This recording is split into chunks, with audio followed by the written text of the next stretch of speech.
Which one are we gonna make first? We going to make the French 75 or the Vespa first? Let's make the French 75 or the variation on the French 75. Okay, So, cool. this is potentially 4 ingredients. So Okay. you've got the gin, you've Yeah. got some element of sweetness. Now you could Yeah. use sugar syrup if you've got that. I made up, just because I wanted to do something a bit different, although I've lost it now, some honey syrup, which is pretty straightforward. I just basically got a mug and put some honey in it and poured some boiling water on it and mixed it around. It must be around here somewhere. That's Anyway, cool. it's here somewhere. And then the nice thing about that is you can also, if you're getting local honey or if there's particular honey you like, you can add, just a little twist of the flavour of the sweetness Yeah. that you've got there. So that's pretty cool. And then you add the wine. Now there's kind of an easy way to make it and a harder way to make it. Okay. Let's probably just do the easy way to make it. Let's do the easy way, please. Yeah. So you want a champagne flute, something like this. I have this. Would that be okay?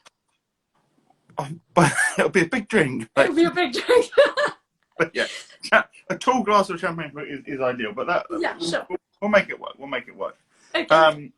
So we're gonna have some of the gin. Yeah. This is How much of the gin? So.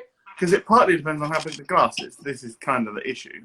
But typically, if I was doing it in a glass sort of this size, I mean, if I were not, you'd be looking at about sort of 25 ml, something like that. 20 to 25 ml, depending on how big the glass is. Anyway, so there we go. So I'll add that in there. Yeah. 25 ml of gin, guys. Yeah. Then you need to get a lemon. Yeah. And you want to cut it in half. Yeah. Are you making it fresh? I've got my lemon juice in there. You're ready. Oh, look at you. Like ready to cook. I'm very clumsy, so I have to do all these things beforehand. So I'll make an absolute mess. got that. Yeah. This is you want about half the amount of the gin, maybe a little bit less. So I'm just going to cheat and do it by eye. You see, I kind of added a bit more in there, but that's going to be about 10 to 15. Yeah. Then you need your sweetness, of which I've got to try and find it. Yeah, I'm just using a normal sugar syrup. I mean, David did give me the recipe for the honey syrup, and I've had such a busy day. I didn't get a minute to actually make any. So I had some simple sugar syrup.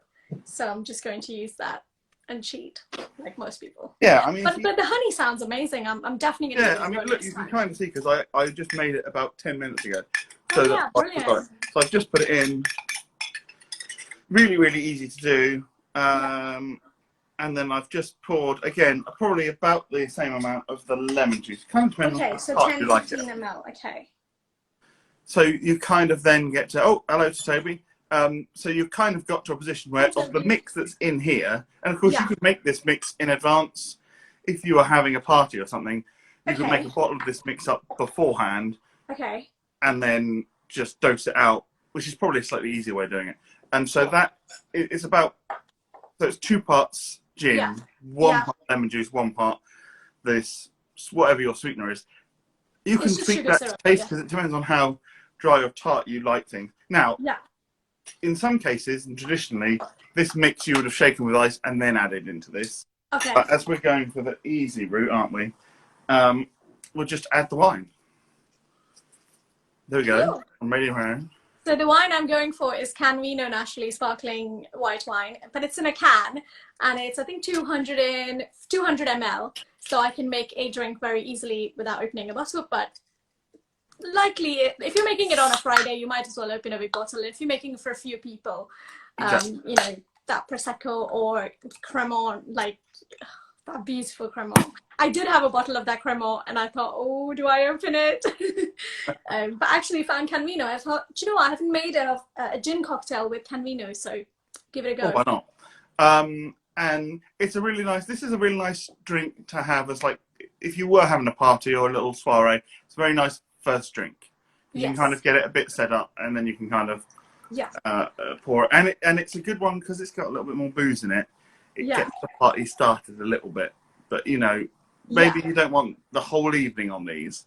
Yeah. Anyway, so there we go. Now Brilliant. this, I've made a small one. there we go. And then I've just topped that up. So it's probably a little bit more than half of the mix Yeah. is then the wine. That's roughly Is what the top up is the wine. So